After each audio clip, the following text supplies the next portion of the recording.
McClatchy. Thank you, Mr. President. Two questions, if I may, on... No, one. I'm going to do my level best on Haiti and on Israel. Your administration went on a worldwide search for security forces, Beninese forces, Bangladeshi, Canadian, Chilean, any but American forces to stand up this multinational security support mission for Haiti before Kenya stood up to lead. Can you explain why it is that you believe, on the one hand, that this mission is so critical, and on the other, why it is that you have categorically ruled out contributing U.S. forces to this effort? Is it your goal to beat back Haiti's gangs or to contain them? And on Israel, does the United States... One question. I'll answer your question. Okay.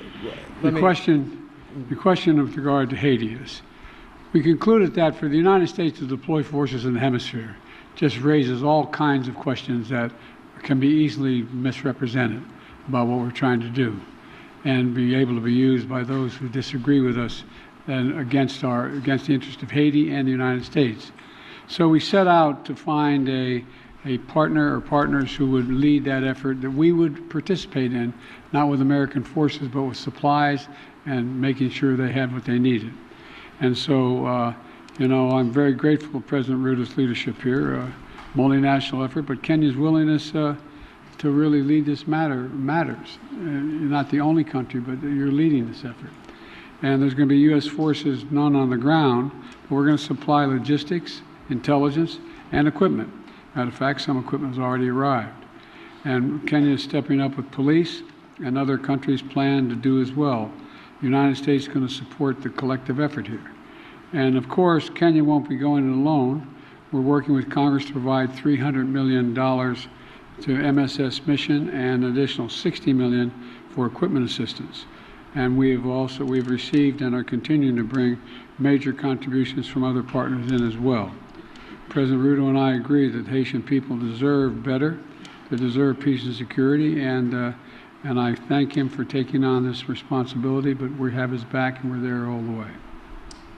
I do have a question for you, President Ruto, but before I do, I do very briefly have a question on whether the United States has any evidence at all that would substantiate the ICC prosecutors' specific allegations against Israeli leaders that they are using starvation as a tactic of war in Gaza, or exculpatory evidence for that matter, and if you would commit to releasing that information before any potential issuance of ICC arrest warrants. And President Ruto, the mission that Kenya is about to lead in Haiti is obviously a support mission that is well known, but the fact is that Haiti's national police have been internationally funded and trained for some time, and nevertheless have obviously failed to beat back these gangs. Will Kenyan forces, in partnership with the MSS, be out front in the fight against these gangs, or will they be a static force behind the HNP? And are you concerned about casualties among the Kenyan forces? Thank you very much. Kenya believes that the responsibility of peace and security anywhere in the world, including in Haiti, is the collective responsibility of all nations and all peoples who believe in freedom, self-determination, democracy, and justice. And it is the reason why Kenya took up this responsibility, because we have been participating in peacemaking, and we have been participating in peacekeeping over the last 40 years in 47 countries, including very difficult neighborhoods like what we're going to face in Haiti. We are going to take up that responsibility alongside the Haiti police, and we have clear modus operandi, how we are going to relate with the situation on the ground that has been agreed under the United Nations framework. So we are looking forward to this deployment because we believe that the women and children in Haiti deserve peace like all other women and children and people around the world. Look, we made my position known on ICC. You guys never keep the deal, but that's okay. We've made our position clear on the ICC. We don't recognize the jurisdiction of ICC the way it's being exercised, and it's that simple. We don't think there's an equivalence between what Israel did and what Hamas did. Okay, next. Do I ask the next question as well? Let me ask Ayub Abdikadir from Kenya for the next question. Is Ayub? Oh yeah, Ayub. Thank you, Mr. President. Thank you. One question, and this is on Haiti. President Biden, Kenya is rather doing the heavy lifting in a turbulent region, Somalia, South Sudan, the Democratic Republic of the Congo. Washington, as you have mentioned, has committed millions of dollars for the cause in Haiti. Isn't it ironic that while America is ending its forever wars in Afghanistan, the latest in 2021, under your leadership, when you withdrew troops from Kabul, and that you're committing Kenya to another foreign wars 12,000 kilometers away from Nairobi? I mean, why the discrepancy? Why the dichotomy? While you're ending your forever wars, overseas wars, yet you're committing Kenya to Haiti. Can you explain that? Very easily. There's a reason why Afghanistan has been known as the graveyard of empires. The likelihood of anybody uniting Afghanistan is highly, highly, highly unlikely, number one. Number two, there are ways to control ISIS other than occupying Afghanistan. It was an unnecessary need. Now, with regard to Haiti, Haiti is in an area of the Caribbean that is very volatile. There's a lot going on in this hemisphere, and we're in a situation where we want to do all we can without us looking like America once again is stepping over and deciding this is what must be done. Haitians are looking for help, as well as the folks in the Caribbean are looking for help. And so we checked out with a number of other countries. The one who stepped up was Haiti. We've committed to provide the wherewithal, the intelligence and equipment and the like to Haiti. And so it's a logical thing. And you have a first-rate capability, and you keep your word. That's an important dynamic. I agree with President Biden that Kenya's participation in Haiti is not so much about what happened in the past. It's about what we believe in, the peace and security of humanity. And we don't find that the U.S. is committing Kenya because the U.S. cannot commit Kenya. I am the president of Kenya. It's me to make that decision. And it's the people of Kenya to commit their own troops using their own structures.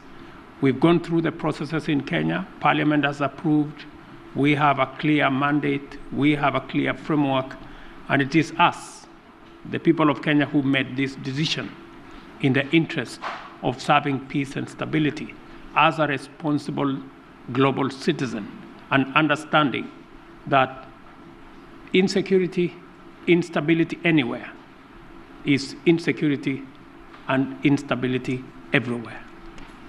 And by the way, you implied that we weren't doing anything anywhere else. Well, we're kind of occupied around the world, but we're also engaged in Congo, in the neighborhood. And, we're going to continue to help alleviate human suffering there. The United States is the largest humanitarian donor, providing $375 million in humanitarian funding just this year, including support for more than 6 million displaced people from the DRC. So we are engaged in more than one place. Follow up to my president, Dr. Ruto. You said that Kenya is committed, and in your Carter speech in Atlanta, you said it's based on humanitarianism, helping Haiti out. But can you explain the geopolitical goal, 12,000 kilometers away from Nairobi, when schools in the counties of Baringo, West Pokot, and Turkana have not yet opened because of the banditry problem, yet you are committing our national police force to Haiti And where is the priority? This being one of your major manifesto pillars, talking about security, and to the extent that even the Defense Cabinet Secretary talked about the deployment of, if need be, the Kenyan military or the special personnel to make sure that schools are open, children go to school in areas that are bandit-prone in Kenya. Why are you committing to Haiti when we have a problem back home? Isn't it an irony that you are putting the fire in the faraway neighbor's home when when our own home is on fire? Thank you very much. I made a commitment to the people of Kenya to sort out insecurity in the North Rift. I have followed that with action. As we talk, there are 3,000 military officers in the North Rift, 2,000 police officers in the North Rift. We have renovated the first 15 schools and completed. We have reopened 20 schools already that were closed in the North Rift.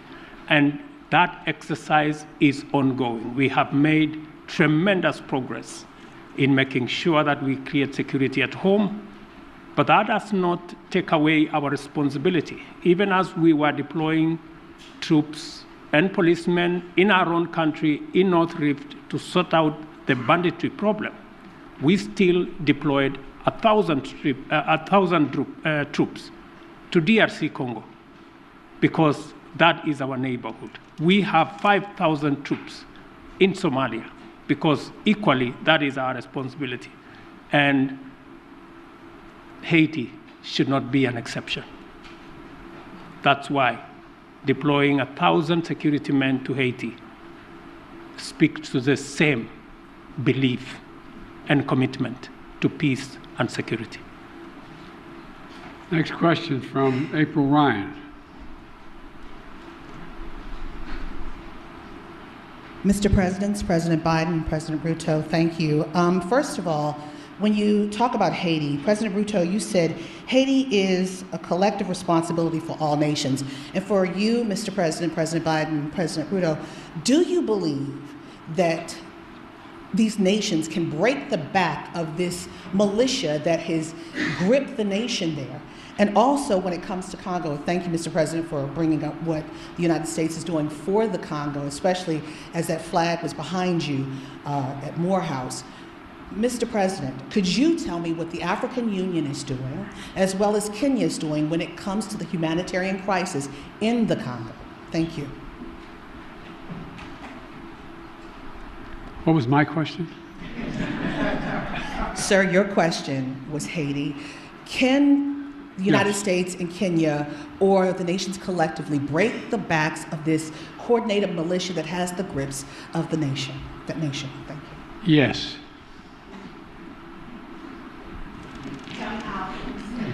The very way we're doing it. We're not talking about a 1,000-person army that's made up of trained persons. This is a crisis. It's able to be dealt with. And we think we can deal with this way with a multinational approach, with Haiti leading the way and us providing the intelligence as well as equipment. Gangs and criminals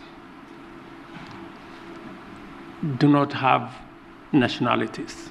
They have no religion. They have no language. Their language is one. To deal with them firmly, decisively, within the parameters of the law. And that's why we're building a coalition of nations beyond Kenya and the US, many who are making contribution towards the MSS force in Haiti to secure that country and to break the back of the gangs and the criminals that have visited untold suffering in that country.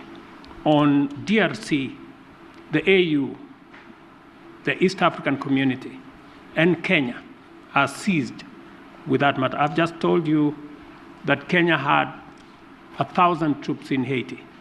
We now have another 800, not in Haiti, but in DRC. We now have another 800 troops from SADC. We are going to be having a meeting of the East African Community I did send my my foreign minister to Kinshasa. They had a conversation, and shortly we will be looking at how to begin the dialogue process under the Nairobi process, because we believe there is no military solution to what is going on in DRC, but instead, dialogue should be able to give us the necessary momentum and outcomes that would settle the matters in Eastern DRC. So both the AU, the East African community, and Kenya as a country are seized of that matter. We know that the humanitarian crisis in Eastern DRC has displaced close to 7 million people. And I want to thank the United States of America for stepping in with humanitarian support for that region, because it is a collaboration of different countries in different ways to deal with that situation. The rest of us are committing troops. We are committing deploying our infrastructure to facilitate the resolution of the matters in DRC. Is that it? Let me ask Nancy Agutu from Kenya. She's here. Okay, Nancy. Mr. President, Africa is asking America to lead the way and double its contribution to the World Bank's International Development Assistance to help developing countries access more financing, to alleviate debt distress, and to tackle climate change. What is your commitment on this? Thank you. I'm sorry, I didn't catch all your question. Sorry, I'm saying Africa is asking America to lead the way and double its contribution to the World Bank's International Development Assistance to help developing countries Yes. to access financing to alleviate debt distress and to tackle climate change. What is your commitment on this? We made a major commitment to this. Number one, as I said, the United States has long championed international financial institutions that provide low-cost concessional resources to the poorest developing countries, including from the IMF. To that end, my administration helped design and establish the IMF's new initiative that provides low-cost funding for countries that are taking steps to enhance their resilience. Important partners in Africa have the capital they need to ensure they have the capital they need to invest in their futures. We heard them and we stand with them. Now, that's why we've worked with Congress to enable the United States to make available in the coming weeks up to $21 billion in new lending resources to the IMF trust fund that provides concessional lending to the poorest countries. It's a little like, having to go when you're in debt, having to go and find someone to help you out. That's what this is about. We believe supporting friends and this partnership is we're happy to do our part. And look, we've also doubled our commitment to the IDA. And I'm proud the United States is the biggest donor to the IDA in this cycle, and proud to be working alongside Kenya to support robust financing and policy packages that are going to help the most vulnerable countries address their investment needs. There's debt and there's growth, and you got to deal with the debt before you deal with the growth.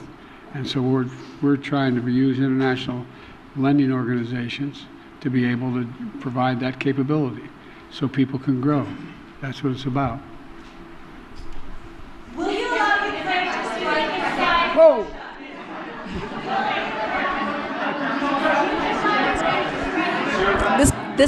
This concludes the press conference. Thanks, everybody.